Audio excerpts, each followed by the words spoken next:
Seperti yang telah kita ketahui, Indonesia merupakan salah satu negara kepulauan terbesar di dunia. Maka tidak heran jika Indonesia mempunyai keberagaman identitas di setiap daerahnya. Salah satunya adalah keberagaman bahasa. Sebelumnya, pernah tahu nggak sih berapa jumlah bahasa yang ada di negara kita? Jadi, menurut data dari Badan Bahasa Kemendikbud, terdapat 652 bahasa yang sudah terverifikasi. 652 bahasa. Merupakan jumlah yang cukup banyak bukan untuk bahasa dalam sebuah negara. Terus, bagaimana kondisi bahasa-bahasa itu sekarang? Apakah bahasa-bahasa itu masih ada? Dan apakah bahasa itu masih digunakan? Berdasarkan daftar bahasa yang sudah dikaji vitalitasnya, ada 11 bahasa daerah di Indonesia yang sudah dinyatakan punah. Sejumlah bahasa daerah kini eksistensinya mengkhawatirkan, bahkan sudah ada bahasa daerah yang punah. Bahasa daerah kita semakin lama dalam kondisi krisis. Kurang lebih 25 bahasa di Indonesia berstatus hampir punah. Sementara 13 bahasa daerah dinyatakan telah punah. Yang menyebabkan bahasa-bahasa itu bisa sampai punah? Tentunya dari beberapa faktor ya.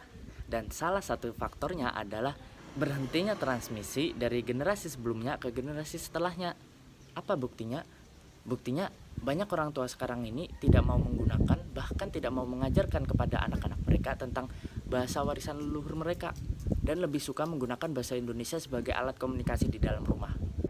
Bahasa daerah yang gue bisa gak ada sih sebenarnya, selatan dikit paling. Dikit sih. Lu bisa bahasa daerah apa? Nggak ada.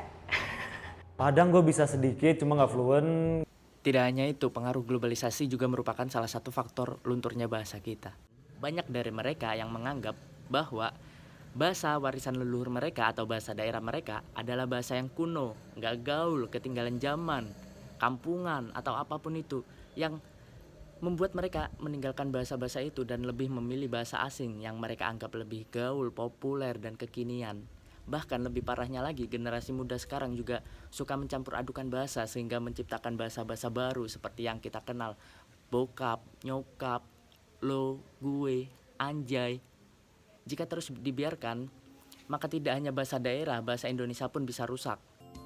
Data dari situs Tweetbinder dalam 1 minggu ini saja tercatat total lebih dari 1.200 tweet penggunaan tagar anak Jaksel. Penggunaan gaya bahasa ini tidak hanya menjangkiti para warganet saja, tetapi juga para politisi. Terus, bagaimana cara mengatasi punahnya bahasa-bahasa tersebut? Banyak yang bilang pemerintah harus revitalisasi, harus pendokumentasian bahasa, harus pembuatan kamus bahasa, harus pembuatan sanggar bahasa, begini, begitu, bla bla bla. Semua itu percuma kalau dari diri kalian saja masih malu dan tidak mau menggunakan bahasa daerah kalian masing-masing. Paling tidak, perkenalkan pada teman-teman kalian kalau di daerah kalian itu punya bahasa sendiri. Kita emang diciptakan beragam.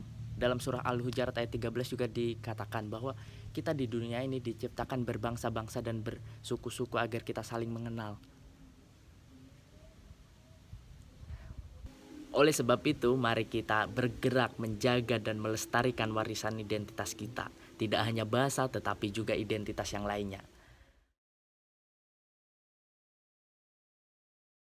Sebenarnya, kasus pelunturan bahasa di Indonesia itu sendiri, bagaimana cara setiap individu menanggapinya. Setiap hari di zaman globalisasi ini kita menggunakan bahasa yang memang sudah tercampur-campur, dan juga ketika kita diskusi atau sedang berada di forum, kita menggunakan bahasa yang formal.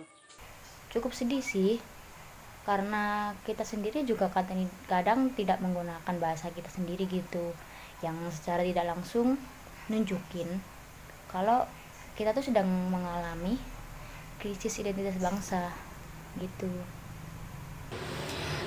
Banyak bahasa daerah yang kehilangan para penuturnya seiring pergantian generasi. Sedangkan generasi sekarang tidak lagi memiliki kepedulian atau loyalitas terhadap bahasa leluhur mereka. Misalnya saja di Jawa. Saat ini kita udah susah mencari spesialis atau penutur bahasa Jawa kuno atau yang biasa disebut bahasa Kawi.